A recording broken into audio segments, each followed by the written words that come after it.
Assalamualaikum, alhamdulillah balik lagi di channel aku.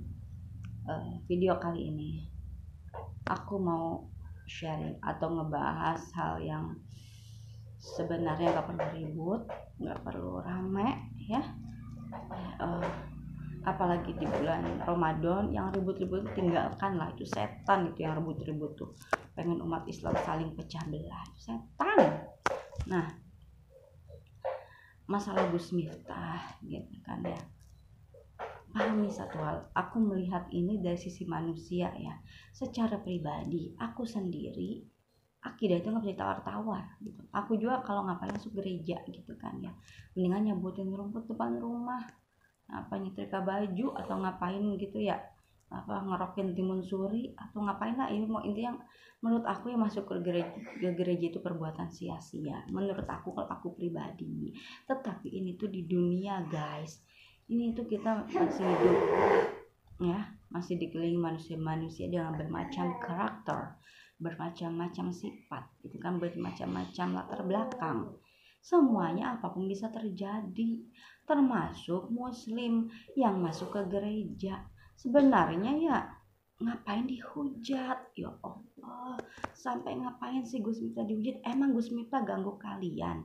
Emang Gus Miftah nyenggol-nyenggol kalian? Emang Gus Miftah mempermalukan kalian? Pernah jahat sama kalian? Enggak kan? Terus ngapain kalian pada menghujat?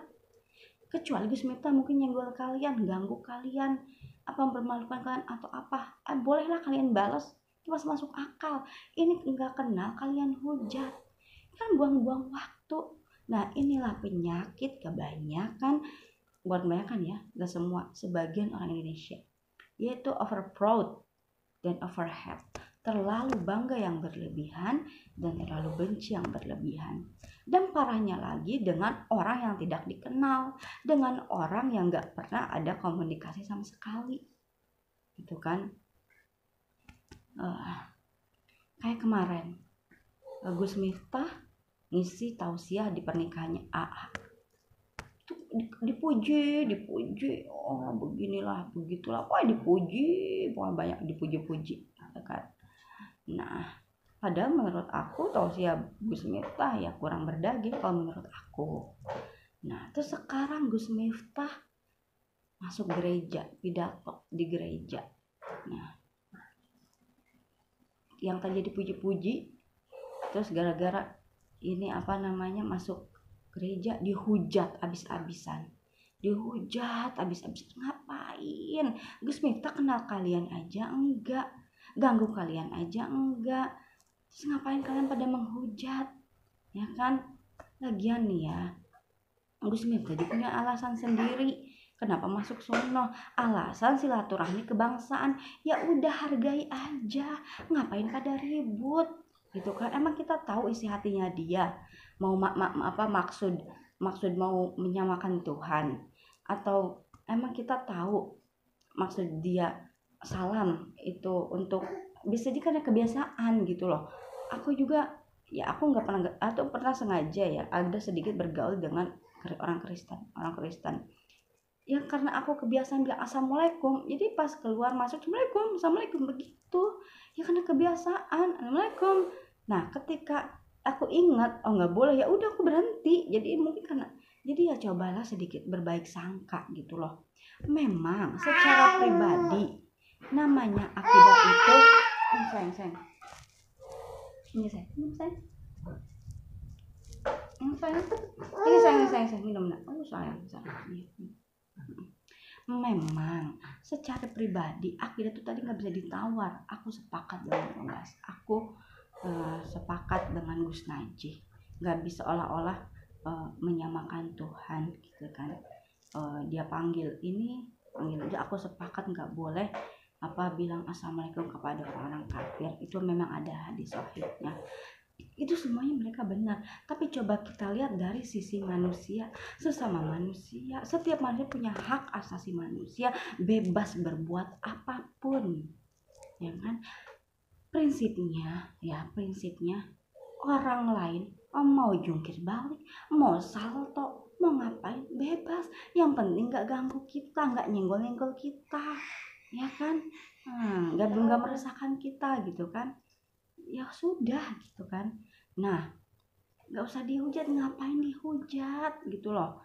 Terus apa, Gus Miftah juga pernah viral gara-gara dakwah di klub malam. Coba, selama dia dakwah di klub malam, apa ada berita dia mantap-mantap atau enak-enak dengan penghuni klub malam? Yang namanya klub malam itu kan identik dengan yang namanya simpenan plus pelacuran kan, walaupun memang nggak semua gitu kan. Nah, apa pernah ada berita Gus Miftah nyimpen perempuan, atau pernah berita mantap-mantap dengan apa namanya orang-orang perempuan di klub? Enggak ada kan. Ya berarti Gus Miftah itu memang mempunyai benar-benar niat yang tulus buat mengajak mereka. Itu buktinya banyak testimoni bersyukur ada Gus Miftah. Yang namanya orang tuh selalu punya alasan. Siapa sih yang mau kerja malam-malam, banyak angin segala macam? Siapa? Ya kan? Siapa sih yang mau melacur? Siapa? Nggak ada. Gitu kan? Ya bisa jadi dia terpaksa melacur karena ya kali tetangganya pada pelit, keluarganya pada pelit gitu kan. Sekali pinjam duit diumumin sampai sejagat raya tahu, ngomongnya nyelekit, mana tahan, akhirnya dia pilih lagi jadi pelacur. Kan bisa saja kemungkinan seperti itu. Semua punya alasan gitu kan, semua punya alasan kenapa dia berbuat seperti itu. Seperti Gus Miftah ada alasannya, yaitu silaturahmi kebangsaan. Ya sudah, kita nggak usah ribut, apalagi ribut salah kasroh, salah doma diributin. Ya Allah, I wanna say norak, norak, salah kasroh doma aja pada diributin, pada dijadikan olok-olok. Astagfirullah. Ini ya, Kiai aku pernah bilang akan selalu ada orang-orang anti Islam sampai kapanpun. Nah, justru dengan ribut-ribut seperti ini gitu kan, yang harusnya Gus Miftah itu dirangkul gitu kan, malah kalian ejek-ejek, kalian pojokin, kalian hujat. Itu tuh bikin senang orang-orang yang anti Islam beneran, tau nggak? Nah, memang analisa orang tuh berbeda-beda.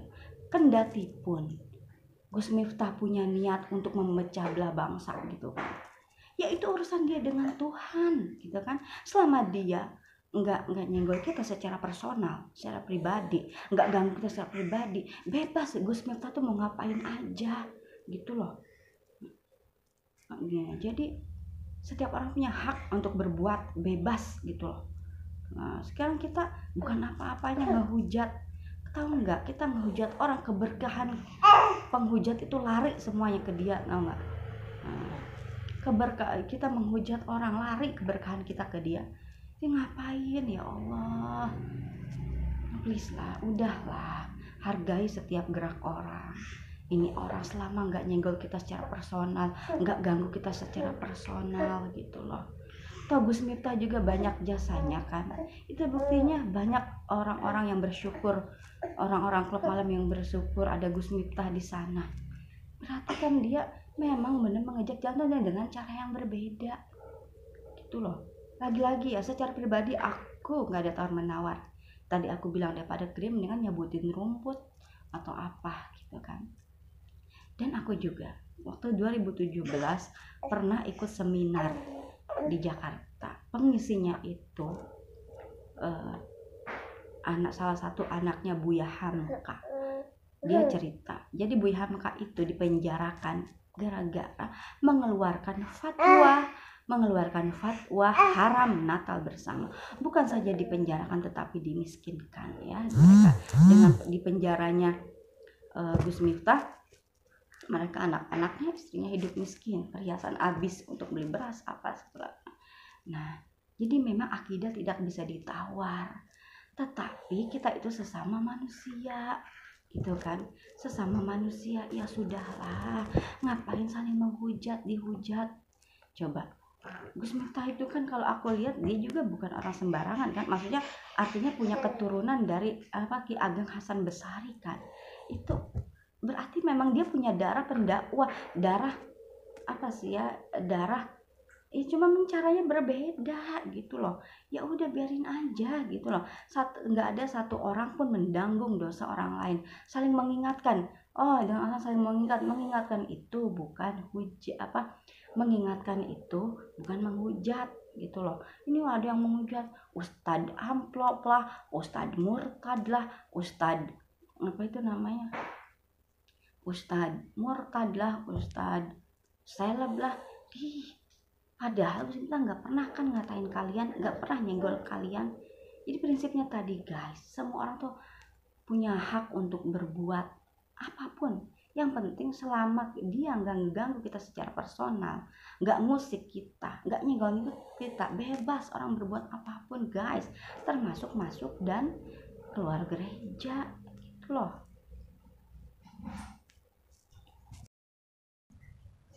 Jadi guys, aku itu paling suka dengan tausiahnya atau ceramahnya Quraisy Shihab, ya kan, Quraisy Shihab, terus Habib Rizik Shihab. Kenapa? Karena Quraisy Shihab itu istiqomah ya, istiqomah, konsisten dengan keilmuannya, yaitu menafsirkan Al-Quran. Nah, ya orang pokoknya dia konsisten dalam ilmunya, dalam kemampuannya. Terus satu hal lagi, dia nggak pernah nyenggol orang gitu. Jadi aku tuh paling detail, pokoknya anti skip kalau Quraisy Shihab yang misi tes, kalau Quraisy Shihab yang tausiah. Kalau Habib Rizik Shihab itu kan ya berani jujur apa adanya, itu Habib Rizik Shihab. Jadi ilmunya juga banyak, pengetahuannya juga banyak, dan yang paling keren itu ya kejujuran dan keberanian. Ya jujur dia kan apa adanya. Yang masalah terakhir, yang masalah dituntut soal kerumunan, ya kan, dia sebutin nama orang-orang, ya bernyali lah, dia nggak nyenggol-nyenggol orang, apa adanya gitu kan. Dia sebut namanya siapa sesuai dengan masalahnya gitu. Jadi tetapi aku menyadari kalau semuanya itu mereka manusia biasa yang pasti bisa bersalah suatu saat dan kapanpun. Terus begitu juga dengan Gus Miftah.